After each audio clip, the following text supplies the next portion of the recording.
마태복음 16장 21절부터 25절까지 이때로부터 예수 그리스도께서 자기가 예루살렘에 올라가 장로들과 대제사장들과 서기관들에게 많은 고난을 받고 죽임을 당하고 제3일에 살아나야 할 것을 제자들에게 비로소 나타내시니 베드로가 예수를 붙들고 항변하여 이르되 주여 그리 마옵소서 이 일이 결코 주께 미치지 아니하리이다. 예수께서 돌이키시며 베드로에게 이르시되 사탄아 내 뒤로 물러가라. 너는 나를 넘어지게 하는 자로다. 내가 하나님의 일을 생각하지 아니하고 도리어 사람의 일을 생각하는도다 하시고 이에 예수께서 제자들에게 이르시되 누구든지 나를 따라오려거든 자기를 부인하고 자기 십자가를 지고 나를 따를 것이니라. 누구든지 제 목숨을 구원하고자 하면 잃을 것이요 누구든지 나를 위하여 제 목숨을 잃으면 찾으리라. 아멘. 사순절 기간은 이제 예수님이 십자가를 지시기 전 그 42일 동안을 특별히 이제 정해서 예수님의 그 고난을 좀 더 깊게 이제 묵상도 하고 또 예수님의 십자가와 우리가 무슨 관계가 있는가 그런 것들을 다시 한번 이렇게 되새겨보는 이제 그런 기간입니다. 그래서 사실은 이제 초대교회 이후에 요 사순절 기간을 좀 아주 세게 지켰던 때는 요때는 뭐 금식도 하고 또 그리고 뭐 철야도 하고 하는 특별한 좀 이런 그 육신의 어떤 그런 생활들을 좀 절제하면서 하나님 앞으로도 예수님의 십자가 앞으로도 가까이 나가는 그런 이제 기간으로 잡았습니다. 좀 좋은 시간들이죠. 어쨌든 우리가 사순절 기간을 지내면서 예수님의 그 십자가의 의미를 다시 한번 되새겨보는, 그래서 혹시 우리의 신앙이 예수님의 십자가와 좀 멀어진 건 아닌가 그러면 더 주님 앞으로 가까이 나갈 수 있는 그런 기회로 삼는다고 하면 그 어떤 기회보다 좀 복된 기회다 그렇게 생각을 합니다. 여러분 십자가 없는 부활은 의미가 없고요. 또 부활이 없는 십자가도 사실은 의미가 없죠. 우리 기독교라고 하는 기독교를 이렇게 집으로 만약에 비유한다고 하면 기독교를 바치고 있는 큰 두 개의 기둥이 있다고 하면 하나님은 예수님의 십자가의 죽으심 그리고 예수님의 3일 만에 부활하심 그래서 예수님의 십자가의 죽으심과 부활 이것이 기독교라고 하는 집을 바치고 있는 큰 두 기둥과 같다 이렇게 말씀드릴 수가 있겠죠. 자, 여러분, 오늘 이제 우리가 읽은 이 본문 말씀은요, 사실은 그 16장 13절부터 계속 연결이 되는 말씀인데, 예수님이 가이사라 빌립보라고 하는 곳에 가셔서 제자들에게 아주 중요한 질문을 한 가지 하세요. 그게 뭔가 하면, 얘들아, 세상 사람들이 나를 누구라고 하더냐? 그렇게 예수님이 이제 물어보십니다. 그랬더니 사람들이 뭐라고 얘기를 하는가 하면, 자, 14절에 있는 말씀을 보세요. 네, 이건 세상 사람들이 그 당시에 예수님이 어떤 분인가라고 하는 보편적인 여론입니다. 14절 이르시되 더러는 침례 요한, 더러는 엘리야, 어떤 이는 에레미야나 선지자 중에 하나라고 그렇게들 얘기를 합니다. 이렇게 얘기를 하고 있어요. 그 당시에 예수님의 그 소문은 이미 벌써 온 이스라엘 나라에 다 퍼졌기 때문에 예수님이 어떤 분인가 하는 거는 사람들이 거의 다 이렇게 알고 있었습니다. 그래서 어떤 사람은 뭐 침례 요한이라고 하기도 하고 어떤 사람은 뭐 엘리야라고 하기도 하고 에레미야라고 하기도 하고 또 선지자 중에 한 사람 이게 다 사실은 아 그 유명한 사람들이죠. 엘리야, 에레미야, 다 이스라엘 사람들에게는 정말 영웅 같은 그런 다 아주 귀중한 사람들입니다. 자, 그런데 예수님은 이제 다시 한번 질문을 하시는데, 그래, 세상 사람들은 그렇게 얘기를 하니 그럼 너희는, 이건 제자들을 향해서 하신 말씀이에요. 그럼 너희는 내 제자들인데 나를 이렇게 따라다니는데, 요때가 예수님을 따라다닌 지 뭐 한 1년 한 3개월, 1년 한 6개월 정도, 1년이 훨씬 지난 다음입니다. 그러니까 제자들도 이제 예수님이 어떤 분인가 하는 걸 상당히 알고 있었던 때였습니다. 한 1년 이상 예수님과 함께 숙식을 같이 하면서 다녔기 때문에 예수님이 어떤 분인가 하는 것을 이제 제자들도 어느 정도 알고 있었죠. 그래서 예수님은 그들이 예수님을 어떻게 생각하시는가 하는 것을 알기 위해서 이제 물어보셨는데, 자, 그때 16절에 있는 말씀, 우리가 잘 아는 말씀이에요. 이와 너무 중요한 말씀이죠. 자, 같이 읽어보겠습니다. 시몬 베드로가 이제 대답을 합니다. 같이 읽어보시죠. 시작. 시몬 베드로가 대답하여 이르되 주는 그리스도시요 살아계신 하나님의 아들이시니이다. 네, 저를 보시죠. 자, 저를 보세요. 다 저하고 눈을 좀 맞춰주시죠. 주는 그리스도시요 살아계신 하나님의 아들이십니다. 같이 한번 해보시죠. 시작. 주는 그리스도시요 살아계신 하나님의 아들이십니다. 이 고백이 예수님에 대한 신앙 고백의 최고입니다. 성경에 예수님이 어떤 분이냐 하는 것에 대한 신앙 고백이 여러 군데 나오는데 가장 최고의 신앙 고백이에요. 그리고 가장 정확한 신앙 고백이고요. 예수님이 참 너무 기쁘셨어요. 그래, 바요나 시모나 내가 참 복이 있다 하면서 내 이 반석 위에 내 교회를 세울 것이다. 그러면서 19절에 있는 말씀 보니까 내가 너에게 천국 열쇠를 준다. 이렇게도 말씀하고 계세요. 이 카톨릭에서는 이걸 그래서 베드로가 제1대 교황인데, 그래서 교황이 천국의 문을 닫고 열 수 있는 그 열쇠를 가지고 있다. 이렇게 이야기를 하고 있습니다. 이건 잘못된 성경 해석이죠. 어쨌든 여러분, 이 베드로는 어마어마한 그 축복을 받게 되었습니다. 자, 그리고 나서 21절. 자, 그리고 나서 이 사건이 있은 다음에 이때로부터 예수님께서 비로소 제자들에게 중요한 또 한 가지의 사실을 말씀하고 계세요. 이 고백을 받으신 다음에 제자들에게 정말 알아야 할 중요한 사실을 알려주시는데, 자, 21절 같이 다시 한번 보겠습니다. 이때로부터 예수 그리스도께서 자기가 예루살렘에 올라가 장로들과 대제사장들과 서기관들에게 많은 고난을 받고 죽임을 당하고 제3일에 살아나야 할 것을 제자들에게 비로소 나타내셨다, 그렇게 말씀하셨어요. 예수님이 비로소 말씀하셨다는 거죠. 여태까지 예수님은 제자들에게 이런 말씀을 하시지 않았어요. 왜 예수님이 이 고백을 받기 전에 이런 말씀을 하시지 않았을까? 그것은 아직까지도 제자들이 예수님의 그 십자가의 고난과 부활, 이것을 받아들일 영적인 준비가 되어 있지 않았다라고 예수님은 생각하셨던 것 같아요. 그래서 그 말씀을 만약에 미리 하셨다고 하면 여러 가지 제자들에게 부작용이 생길 것이다라고 예수님이 생각하셨기 때문에 얘기를 안 하셨다고 봐요. 굉장히 중요한 말씀이죠. 이거 정말 제자들이 알아야 될 말씀인데 예수님은 뒤로 미루셨어요. 미리 말씀하시지 않고 그 전에 말씀하시지 않았습니다.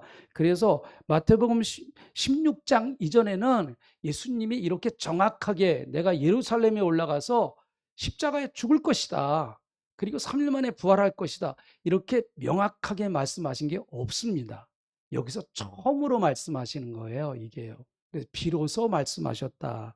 이렇게 이제 말씀하고 있습니다. 굉장히 중요한 얘기죠. 여러분, 예수님이 이 땅에 왜 오셨는가? 바로 이 일 때문에 오셨잖아요. 여러분과 저를 위해서 십자가에 죽으셨다가 3일 만에 부활하셔서 우리의 영원한 구세주가 되기 위해서 오신 그 목적을 예수님이 비로소 제자들에게 말씀하셨는데, 자, 베드로의 반응을 보시죠. 22절에 있는 말씀, 베드로의 아주 반응이 격하게 나옵니다. 베드로의 반응이요. 자, 베드로는 뭐라고 얘기를 하나요? 베드로가 예수를 붙들고 항변하여 이르되, 주여 그리 마옵소서, 이 일이 결코 죽게 미치지 아니하리이다, 이렇게 말합니다. 이게 베드로가 예수님께 지금 보인 반응이란 말이죠. 붙들고 여러분 항변했다라는 말이에요. 항변했다. 여기서 항변했다라고 하는 그 헬라어 원어를 보면은요, 그 에피파마오라고 하는 말인데, 이 말의 그 뜻은 이런 거예요. 꾸짖다, 그리고 견책하다, 그런 의미를 가지고 있어요. 그러니까 이것은 마치 베드로가 예수님을 꾸짖는 것 같은 느낌을 받는 거예요. 베드로가 예수님을 지금 꾸짖는 것 같은 느낌이에요. 예수님, 그거 잘못하신 거예요 하면서 그런 느낌이에요, 이게요. 마치 예수님 그러시면 안 됩니다. 그게 무슨 말씀을 그렇게 하세요? 마치 어린아이를 타이르듯이, 어린아이가 잘못했어요. 그 잘못한 어린아이를 혼내는 것 같은 그런 느낌이에요, 이게요. 이 단어의 느낌이요. 또 여러분, 이 일이 결코 죽게 미치지 아니하리이다, 그렇게 얘기를 합니다.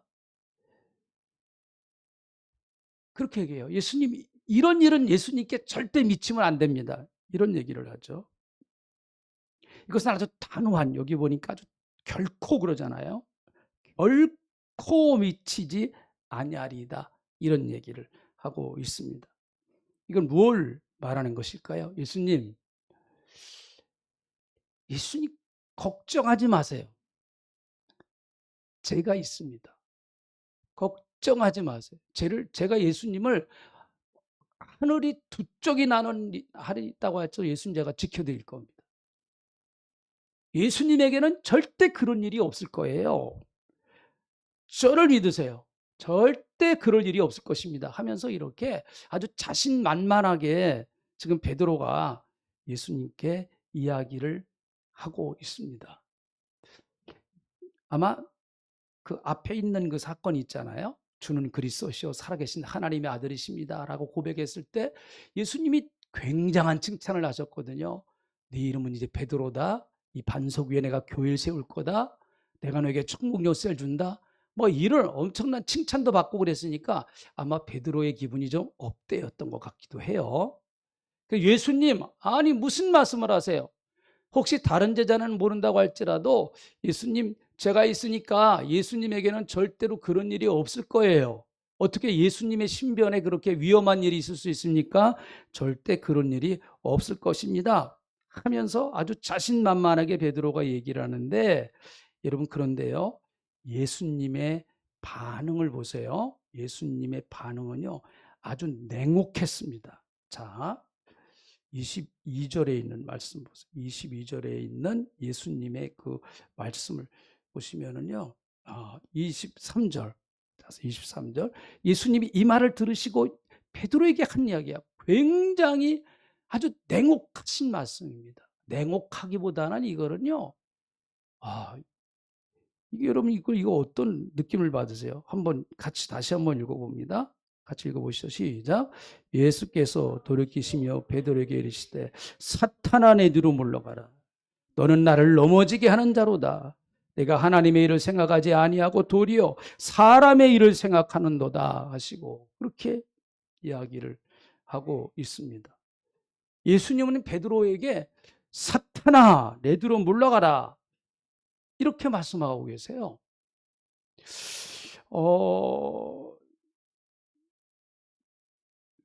여러분 복음서를 가만히 읽어보시면요, 예수님은 그렇게 누구에게 독한 말을 많이 하시질 않으셨어요.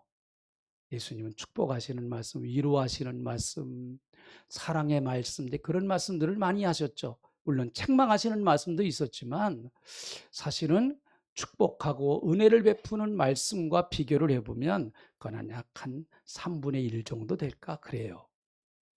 책망하고 또 이렇게 잘못을 깨우치고 일하는 말씀은. 그런데 여러분, 이렇게 베드로에게 말씀하셨던 것처럼 베드로가 앞에 앉아 있는데 대놓고 사탄아 물러가라 이렇게 하신 적은 없어요. 이렇게 하신 적은 없습니다, 여러분. 복음서 가만히 읽어보세요. 어디 예수님이. 예. 굉장히 참 멋쩍잖아요. 사람을 바로 앞에다가 놓으시고 예수님이 사탄아 물러가라 이러면서 이러시니까 여러분 이거 어떻게 생각하세요? 이 말씀을 들은 베드로가 얼마나 깜짝 놀랐을까요? 그렇지 않습니까? 얼마나 깜짝 놀랐을까요? 자기는 진심으로 예수님을 보호하려고 하는 그런 마음으로 했는데 여러분 베드로가 여러분 지금 예수님 절대로 그러시면 안 됩니다라고 하는 그의 그 말에 베드로는 나쁜 감정으로 그렇게 말한 것 같지는 않아요. 좀 잘난 척하는 그런 건 있었을 것 같아요. 보니까 좀 자기를 드러내고 싶은 이게 베드로의 성향이거든요. 근데 예수님은 단호하게 사탄아 내 뒤로 물러가라 그렇게 말씀하시면서 또 베드로에게 말하기를 뭐라고 얘기를 하는가 하면 너는 나를 넘어지게 하는 자다 이렇게 말합니다. 너는 나를 넘어지게 하는 자다. 베드로의 이런 행동이 지금 예수님을 넘어지게 한다라고 하는 얘기예요. 여기서 넘어지게 한다는 말에 그 헬라어를 찾아보니까 그래요. 함정을 팠다, 덫을 놓았다 그런 뜻이에요. 이게 네? 넘어지게 한다는 함정. 너는 지금 내 앞에다가 덫을 놨다는 거예요. 여러분 덫을 왜 놓습니까? 덫을 왜 놔요? 뭐 짐승 뭐 이렇게 잡으려고 이렇게 덫을 놓잖아요. 지금 너는 나한테 그렇게 하고 있다는 것입니다. 나를 넘어지게 하려고 나를 함정에 빠뜨리려고 함정을 지금 파놨다는 것이죠. 베드로에게 그렇게 말씀을 하고 계십니다. 얼뜻 보면 좀 예수님이 너무 심하게 말씀하신 건 아닌가 뭐 이런 생각도 들어요. 저도 사실은 이 본문을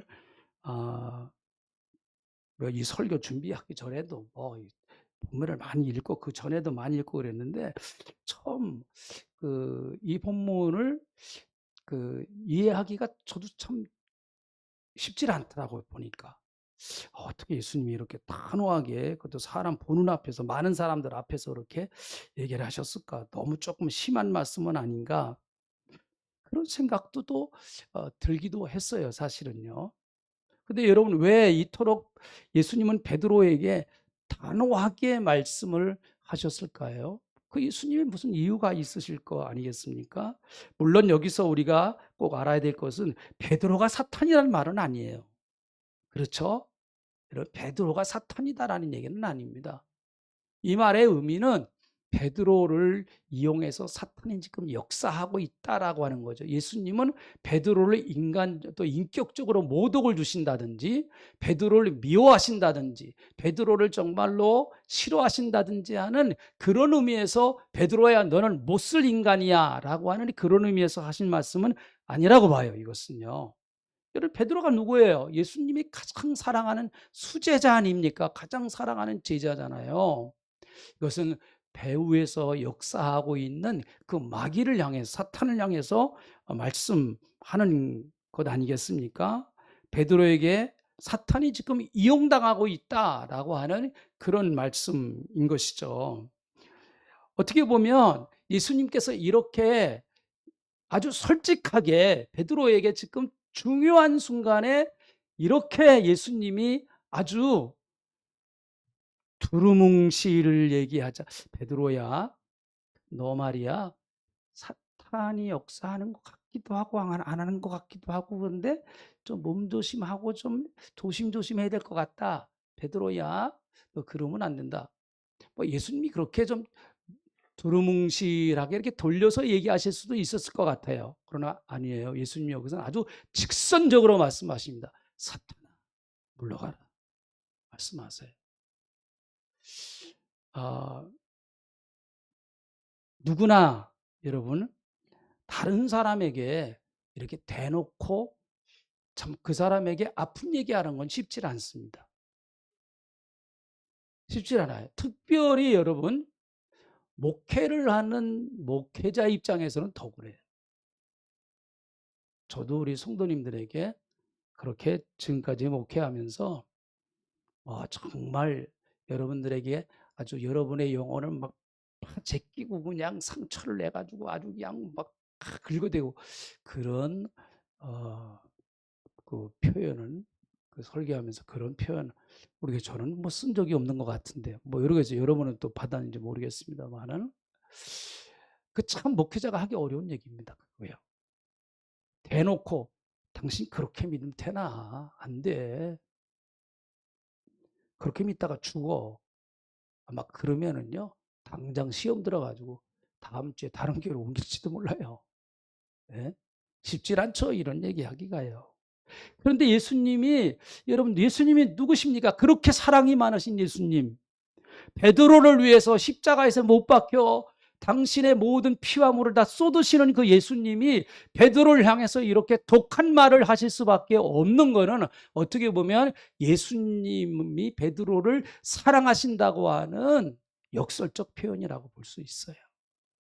정말 예수님이 베드로에게 무관심하시고 베드로의 영혼이 죽든 말든 뭐 그 사탄에게 이용당해서 지옥 가든 말든 그렇게 만약에 생각하셨다고 하면 베드로에게 이렇게 독한 얘기를 하실 무슨 이유가 있겠습니까, 여러분?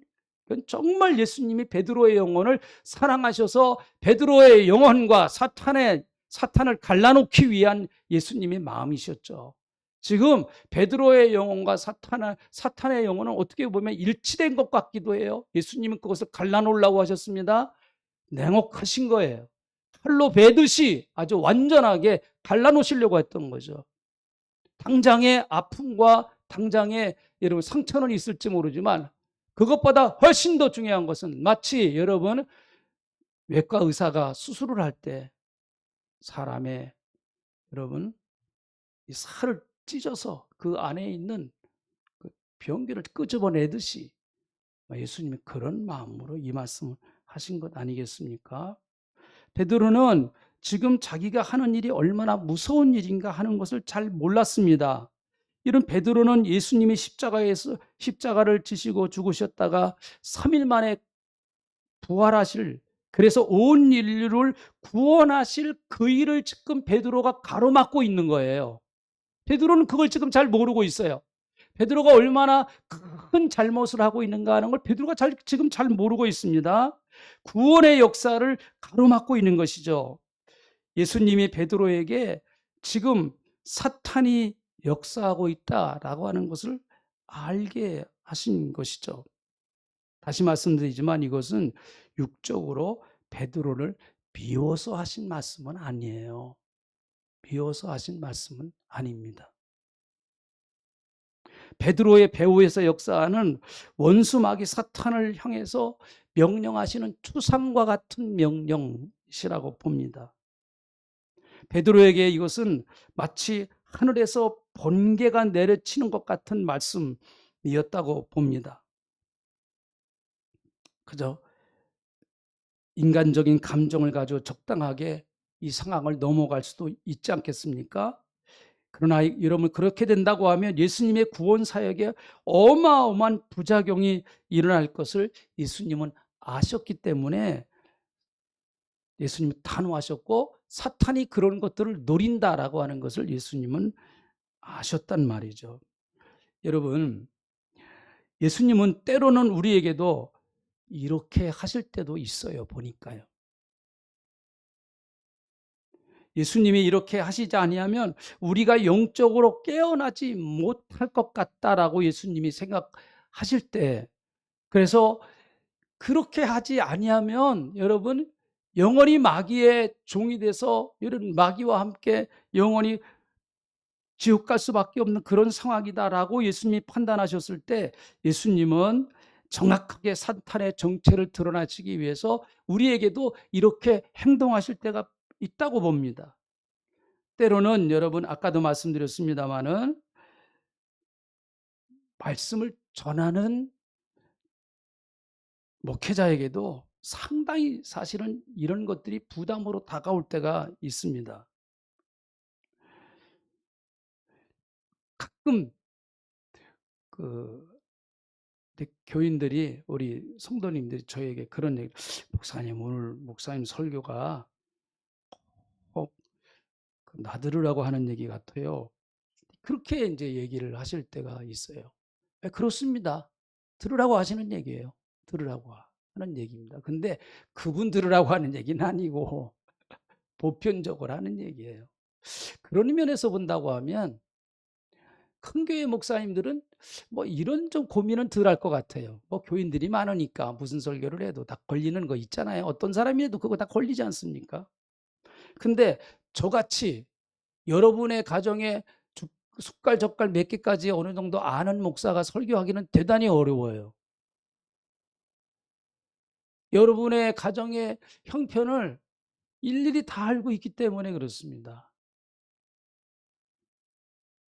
속속들이 알고 있기 때문에 때로는 그런 것들이 말씀을 전하는데 부담이 되기도 해요. 여러분을 위해서 잘 열심히 기도하는 건 참 유리한데, 설교할 때 혹시 이 설교를 하면은 괜히 그 성도님이 오해하시는 건 아닌가 하는 그런 마음도 때로는 들기도 합니다.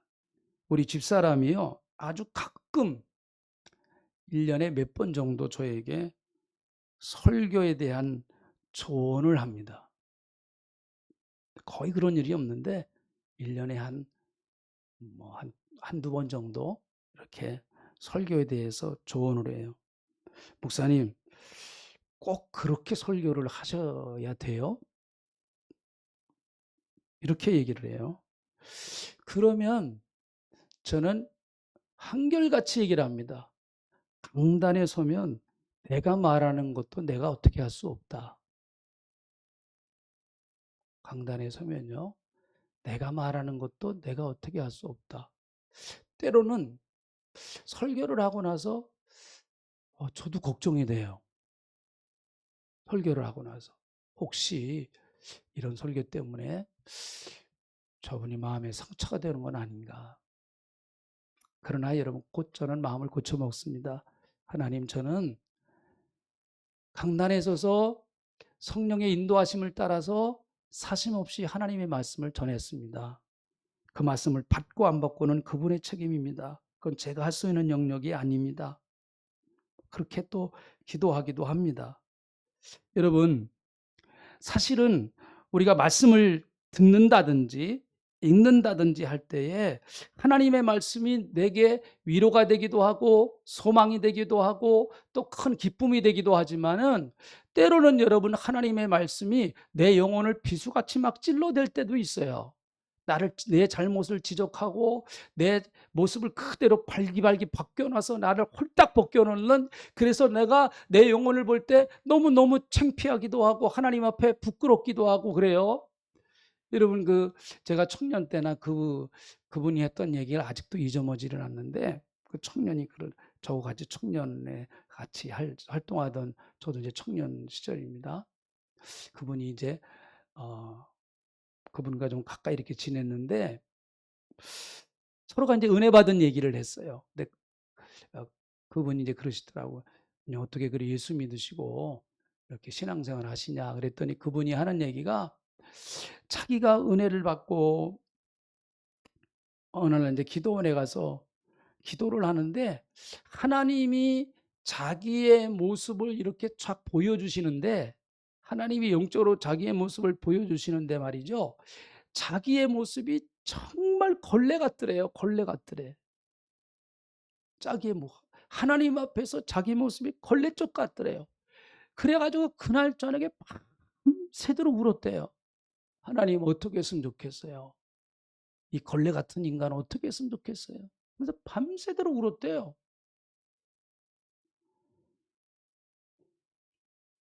물론 이제 은혜로 회복을 했습니다만은, 그런 얘기를 하죠. 저 그걸 참 지금도 이렇게 생생하게 기억을 해요. 누구나 한번 우리가 예수 있다가 보면 그런 순간을 누구나 한 번은 맞이한다고 봐요. 하나님 앞에서 하나님이 나를 그냥 홀딱 벗겨놓으시는, 야, 네 모습은 이래.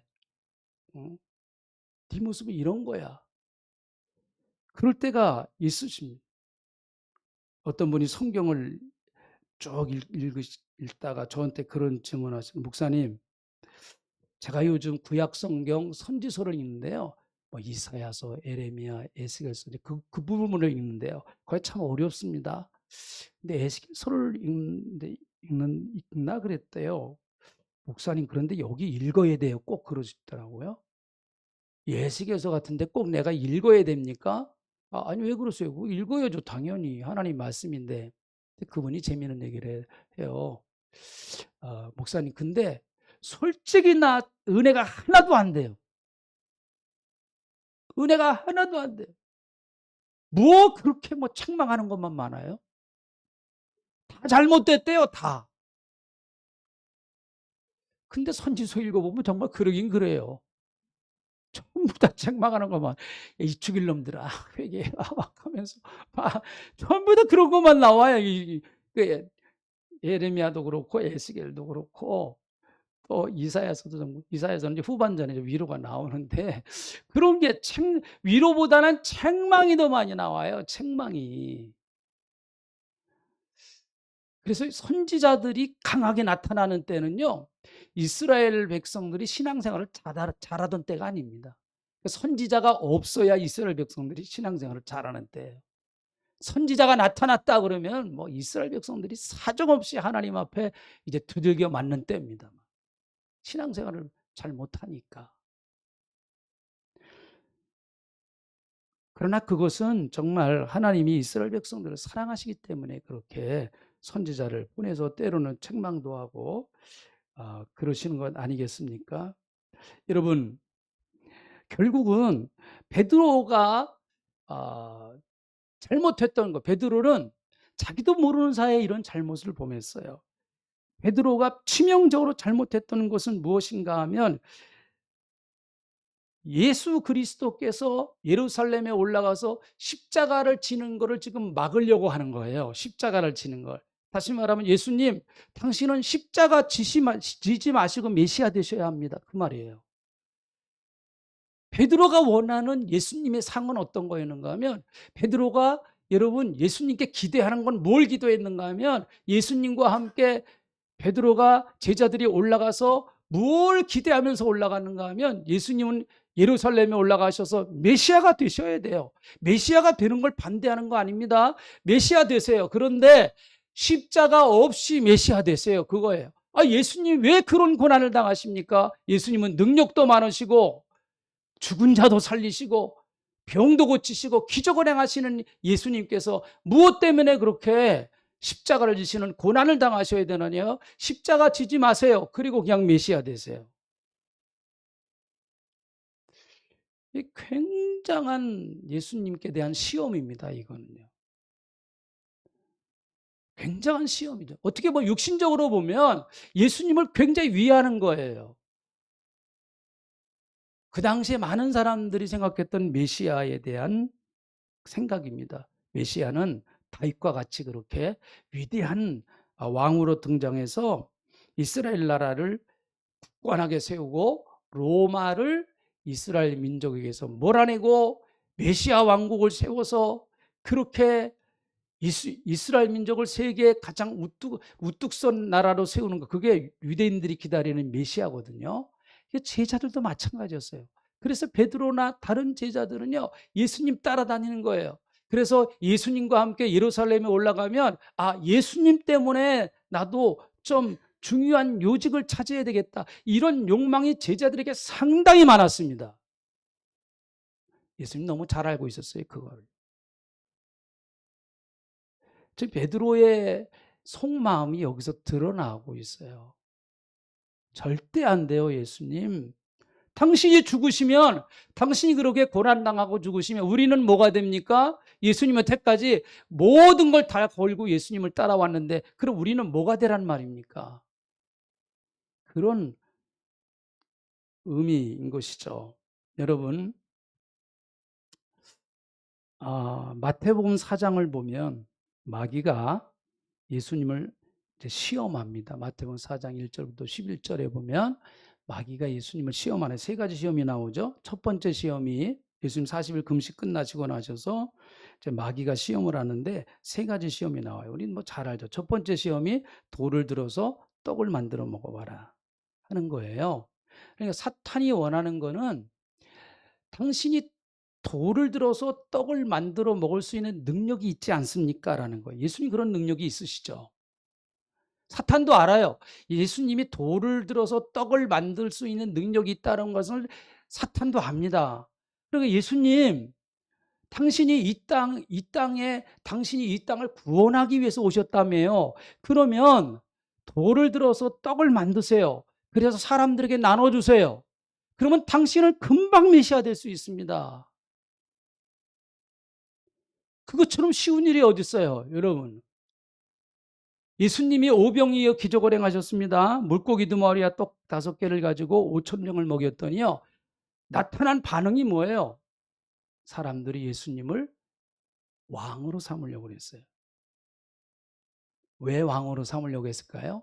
당신이 왕이 되셔서 우리의 이 어려운 경제 문제 해결해 주세요. 그것입니다. 예수님이요.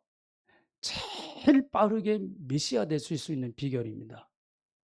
계속해서 오병이어 기적이요. 한 10번, 100번 만에 그렇게 그 기적을 행하셨다고 하면 예수님은요. 가만히 있어도 사람들이 와서 당신은 우리의 왕이십니다. 라고 그렇게 예수님을 왕으로 모실 겁니다. 그런데 예수님은 그 자리를 피하셨어요. 그리고 산으로 올라가십니다. 그리고 거기서 기도하세요. 그리고 제자들도 빨리 그 자리를 떠나라고 내쫓아버립니다. 제자들을. 너희들 빨리 여길 떠나라. 이 자리는 너희들이 있을 자리가 아니다. 빨리 떠나. 하면서 제자들을 배를 타고 보내버리십니다. 두 번째 시험은 예루살렘 성전에서 뛰어내리라는 거예요. 예수님 보고 뛰어내려라. 당신이 하나님의 아들이면 하나님은 분명히 당신을 살릴 거다. 천사를 보내서 당신이 탁 뛰어내릴 때 천사가 와서 당신의 말을 탁 받아서 밑으로 딱 아주 안전하게 내리게 할 거다. 여러분 성전에 얼마나 많은 사람들이 있었을까요? 많은 사람들이 있죠. 예루살렘 성전은 늘 사람이 많았으니까. 생각을 해보세요. 예루살렘 성전 꼭대기가 굉장히 높습니다. 거기서 예수님이 자 보십시오 여러분 내가 뛰어내리겠습니다 하면서 거기서 탁 뛰어내려요.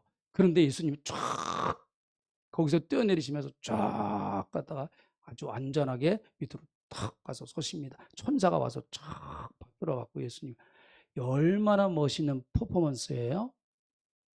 그 다음날 예수님의 기사가 대문짝같이 나겠죠. 신문에. 예루살렘 타임즈에.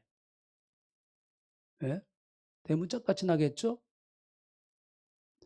당신이 기적을 행해서 메시아인 걸 증명하라는 겁니다. 당신이 기적을 행해서 메시아인 걸 증명하라. 요즘 이단 문제가 심각한데 이단에 빠지는 사람들은 그 이단의 교주가 행하는 그 기적을 보고 빠져가는 사람들이 많아요. 그럼 정말 조심해야 됩니다. 기적이 메시아라고 하는 결정적인 증거가 결코 아닙니다. 예수님도 기적을 행하셨죠. 그러나 예수님은 기적을 절제하시면서 하나님의 영광이 드러나는 곳에서만 행하셨습니다. 자, 세 번째 시험은 예수님을 천하 만국을 온 세상의 모든 영광을 다 보여주면서 예수님 보고 그렇게 얘기를 해요. 절 한번 하라는 거죠. 절 한번 해라. 네가 나에게 절 한번 하면 내가 이 천하 만국을 다 너에게 주겠다. 너 어차피 천하 만국 구원하러 왔으니까 나에게 절 한번 하고 구원하면 돼. 나하고 타협해서 같이 하자라고 하는 얘기예요.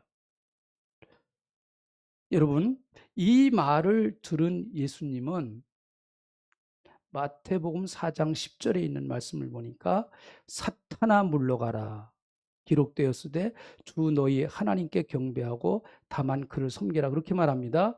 베드로에게 하셨던 얘기와 똑같아요. 사탄아 물러가라. 베드로에게는 사탄아 내 뒤로 물러가라 그렇게 말씀하셨어요. 사탄아 물러가라. 마귀는, 예수님은 마귀를 물리치셨습니다. 그런데 누가복음 4장 13절에 누가는 이렇게 말합니다. 누가복음 4장 13절에요.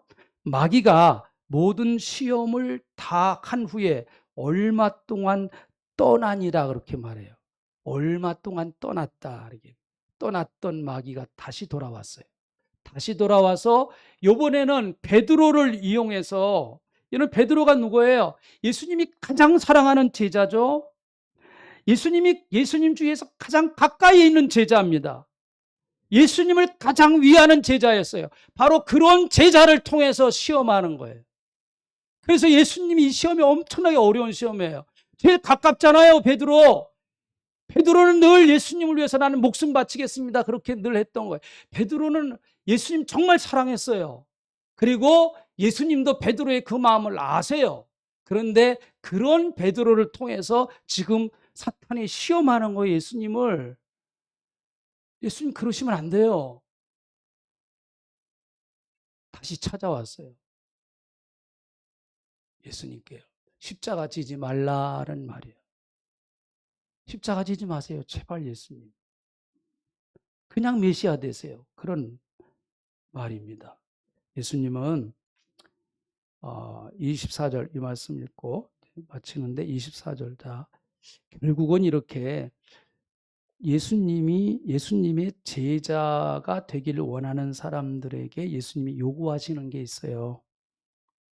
이거 해야 우리가 주님의 제자 되고 바른 성도가 될 수 있습니다. 24절 이에 예수께서 제자들에게 이르시되 누구든지 나를 따라오려거든 자기를 부인하고 자기 십자가를 지고 나를 따를 것이니라. 네, 십자가 없는 구원은 없습니다.